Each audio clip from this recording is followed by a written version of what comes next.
Madame le Président, merci de nous recevoir et merci de nous accorder cet entretien. Ma première question portera sur une note d'histoire de notre pays, l'histoire immédiate, j'entends, c'est la vacance de la présidence de la République suite à la disparition du président Omar Bongo Ondimba. Nous sommes en 2009. Le président Omar Bongo Ondimba vient de décéder à Barcelone, en Espagne. La Cour constitutionnelle constate la vacance, c'est-à-dire le vide créé par cette disparition, et très vite, vous installez le président intérimaire et en même temps, vous prenez des dispositions pour organiser l'élection du nouveau président de la République.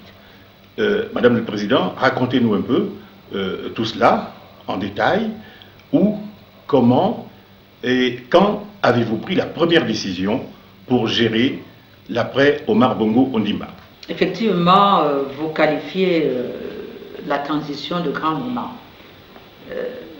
En dehors de la conférence nationale et des accords de Paris, je peux dire que le décès du président Omar Bongo Ondimba a été un des grands moments de notre pays, sauf à remonter jusqu'à 1960, l'indépendance d'abord, ensuite le décès du président Léomba.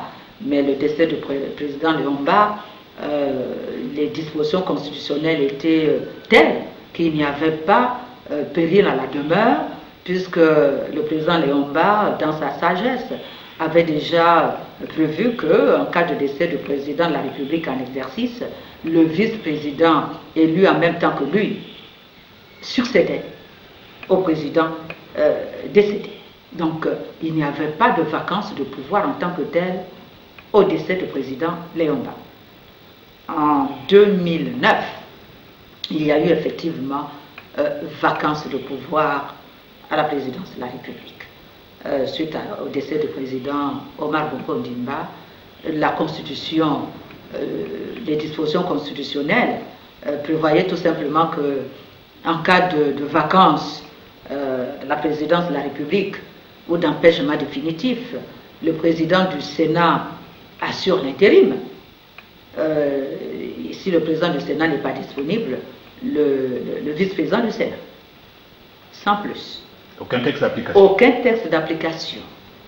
Aucune autre disposition constitutionnelle.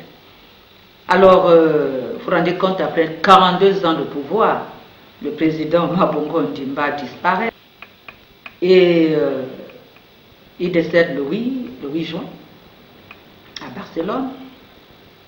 Nous, tous les Gabonais, du moins tous ceux qui vivaient en territoire gabonais, affligés, tous affligés,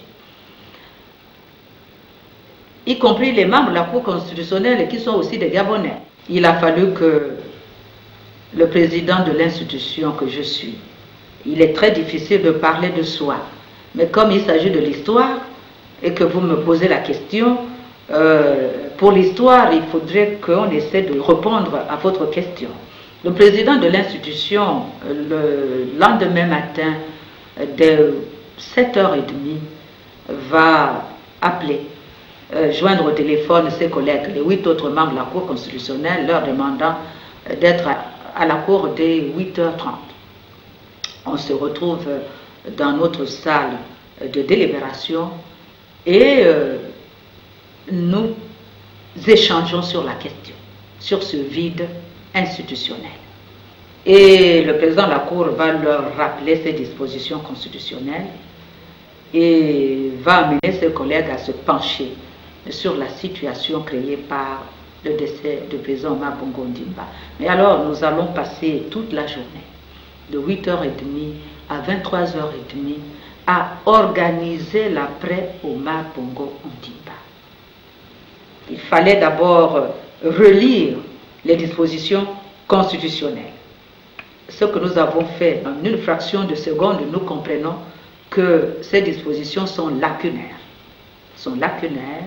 Nous essayons de voir dans les dispositions concernant le code électoral, la loi organique relative